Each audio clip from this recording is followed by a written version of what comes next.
Hello friends, mathematical वे में आप लोगों का बहुत बहुत स्वागत है। आई होप आप लोग सब बहुत अच्छे से होंगे। तो आज हम स्टार्ट करेंगे क्लास 10th का चैप्टर नंबर 7 कोऑर्डिनेट ज्योमेट्री। हम आज पढ़ेंगे कोऑर्डिनेट ज्योमेट्री के बारे में।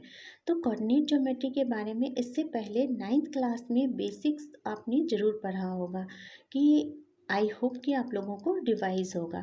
तो हम यहाँ पे थोड़ा बहुत देख लेते हैं और फिर हम ज़्यादा डीप में नहीं जाएंगे, हम अपने टॉपिक के तरफ चलेंगे। तो सबसे पहले हम ये देख लेते हैं कि कोई प्लेन हमारे पास है, उसको दो परपेंडिकुलर लाइन इस तरह से कट करती है। तो जो हॉरिजेंटल लाइन होती है उसको हम एक्स एक्सिस कहते हैं और वो एब्सिसा कहलाती है। और फिर जो वर्टिकल लाइन है हमारे पास उसको वाई एक्सिस बोलते हैं और वो ऑर्डिनेट कहलाता है। और ये इंटरसेक्टिंग पॉइंट्स जो है वो ऑरिजिन कहलाते हैं, जिसका कि कोऑर्डिनेट होता है 0,0। ये हमारा हो गया एक्स एक्सिस और ये हमारा हो गया वाई एक्सिस, और ये जो इंटरसेक्टिंग पॉइंट मिला हमें वो कहलाता है ओरिजिन, जिसका कि कोऑर्डिनेट होता है 0,0। और ये जो है ये 4 पार्ट जो हमारे पास बने वो क्या कहलाता है, वो कोऑर्डिनेट कहलाता है। तो ये सब आप लोगों को अच्छे से पता होगा। और इस कोऑर्डिनेट में हम किस तरह से पॉइंट को प्लॉट करते हैं वो भी आप लोगों को पता होगा।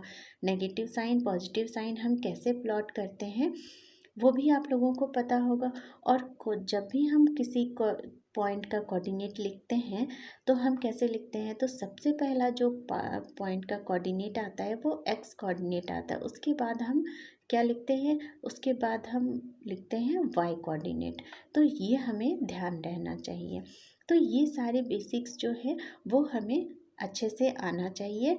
तो हम आगे बढ़ते हैं क्लास 10th में। तो जो हमारे पास टॉपिक है वो उस पे, तो सबसे पहले हम देखते हैं डिस्टेंस फार्मूला को कि ये डिस्टेंस फार्मूला क्या है। कि अगर हमारे पास कोई भी कार्टेशियन प्लेन है उसमें हम किसी दो पॉइंट के बीच का हम डिस्टेंस कैसे फाइंड करेंगे वो हम देखते हैं। तो हम देखते हैं डिस्टेंस फार्मूला। डिस्टेंस फार्मूला क्या है कि हमारे पास किसी प्लेन में दो पॉइंट है, दो पॉइंट का हमें कोऑर्डिनेट अगर गिवन है, कोऑर्डिनेट अगर हमें गिवन है x1 y1 और इसका हमें कोऑर्डिनेट गिवन है x2 y2, तो इन दोनों के बीच का डिस्टेंस क्या होगा, इन दोनों के बीच का डिस्टेंस कैसे निकालेंगे, तो वो हम निकालेंगे। उसका फॉर्मूला हमारे पास होता है square root x2 minus x1 का whole square plus y2 minus y1 का होल स्क्वायर। ये हमारा फॉर्मूला होता है। दो पॉइंट हमारे पास अगर है a और b है तो इन दोनों के बीच का डिस्टेंस जो हो गया ये हो गया। ये हमारे पास फॉर्मूला होता है। ए बी इक्वल टू क्या हो जाएगा, square root x2 minus x1 का whole square plus y2 minus y1 का होल स्क्वायर। ये हम ध्यान रखेंगे। हमारे पास है कि अगर हमारे पास पहले हमने क्या देखा कि हमारे पास दो पॉइंट है, हमारे पास क्या है, दो पॉइंट है। उन दो पॉइंट के बीच का डिस्टेंस हम कैसे निकालेंगे, डिस्टेंस फॉर्मूला लगा करके हम इसका डिस्टेंस निकाल लेंगे।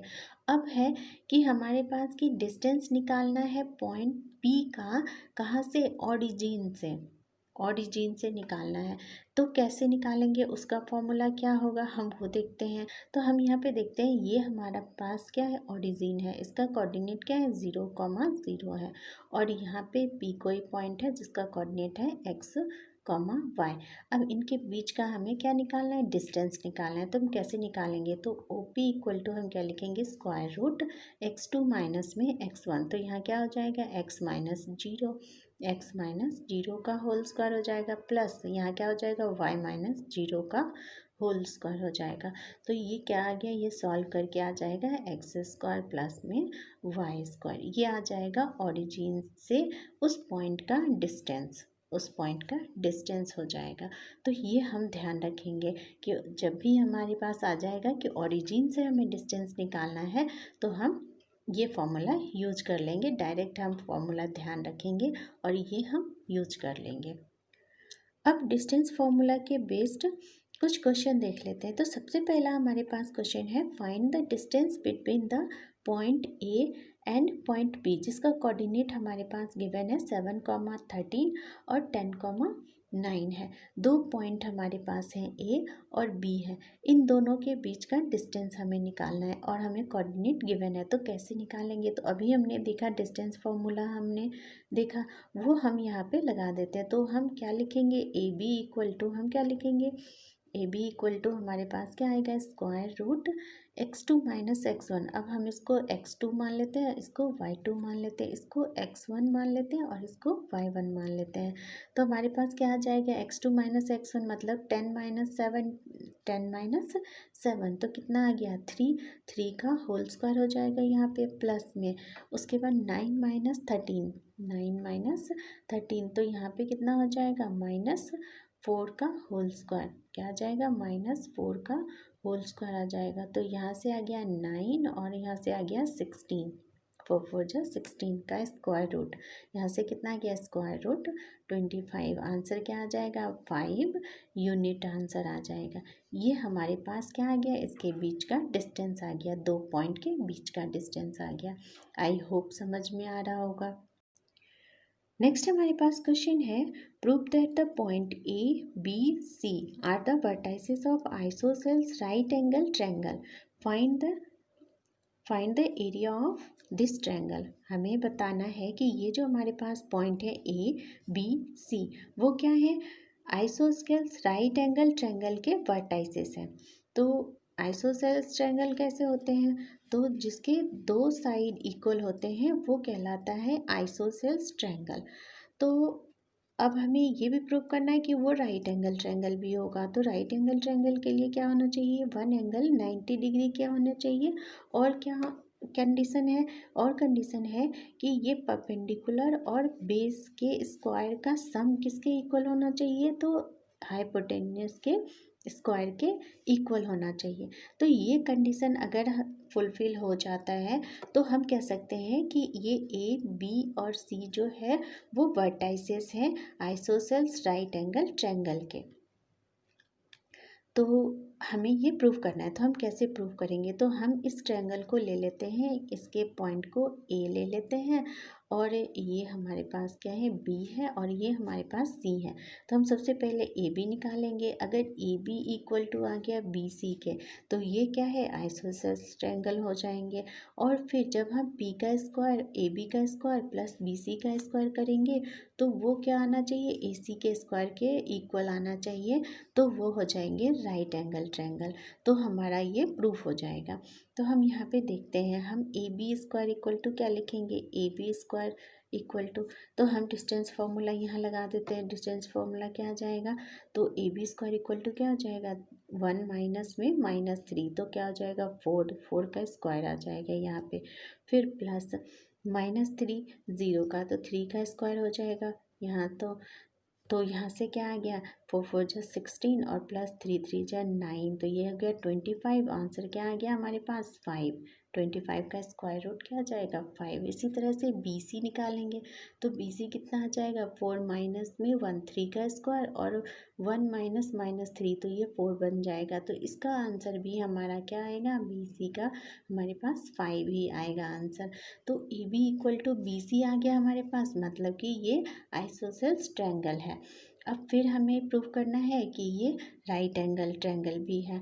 तो कैसे करेंगे, तो अब ए बी का स्क्वायर, तो ए बी का स्क्वायर कितना आया, 5 का स्क्वायर आया, प्लस बी सी कितना आया, 5 का स्क्वायर आ गया। और फिर ये इक्वल हो जाएगा क्या, ए सी के इक्वल हो जाएगा। तो ए सी हमारा कितना आएगा, तो 4 माइनस में -3 तो 7 का स्क्वायर, स्क्वायर रूट हो जाएगा 7 का स्क्वायर और प्लस में यहाँ से कितना आ जाएगा, 1 माइनस 0 1 का स्क्वायर, तो ये कितना आ गया, 7 7 जा 49 प्लस 1 50 स्क्वायर रूट 50 का होल स्क्वायर हो जाएगा। तो ये इसके इक्वल आएगा। अब हम जब इसको सॉल्व करेंगे, ये 25 प्लस 25 कितना आएगा, 25 प्लस में 25 इक्वल टू में स्क्वायर रूट 50 का होल स्क्वायर आ गया। तो स्क्वायर और ये स्क्वायर रूट कैंसिल आउट हो गया, तो 50 इक्वल टू 50 मतलब कि हमारा ट्रायंगल जो है वो क्या आ रहा है, राइट एंगल ट्रायंगल भी आ रहा है। तो ये प्रूफ हो गया कि ये तीनों जो वर्टाइसेस हैं आइसोसेल्स राइट एंगल ट्रायंगल के। इसी तरह में बहुत सारे क्वेश्चन आ सकते हैं कि हमें ये पॉइंट्स दिए हुए रहेंगे, हमें पूछना होगा कि वो बताना है, प्रूफ करना है कि वो क्या है, एक रेक्टेंगल है, एक स्क्वायर है, एक रोम्बस है, कुछ भी इस तरह से पूछ सकते हैं, पैरेललोग्राम है, रोम्बस है, इस तरह से पूछ सकते हैं, कुछ भी पूछ सकते हैं। तो हमें सिर्फ इनका कंडीशन पता होना चाहिए कि रेक्टेंगल होने के लिए क्या कंडीशन है और पैरेललोग्राम होने के लिए क्या कंडीशन है। तो कंडीशन सिर्फ अगर हम ध्यान रखते हैं तो ये क्वेश्चन बहुत आसान हो जाता है, हमारे लिए फ्री के मार्क्स हो जाते हैं। फिर अब हमें कह रहा है कि find the area of this triangle, हमें इस ट्रायंगल का एरिया भी फाइंड करना है। तो वो ट्रायंगल हमारे पास इस तरह से आया, तो ये कितना है, ये हमारे पास 5 है और ये भी हमारे पास 5 आ गया।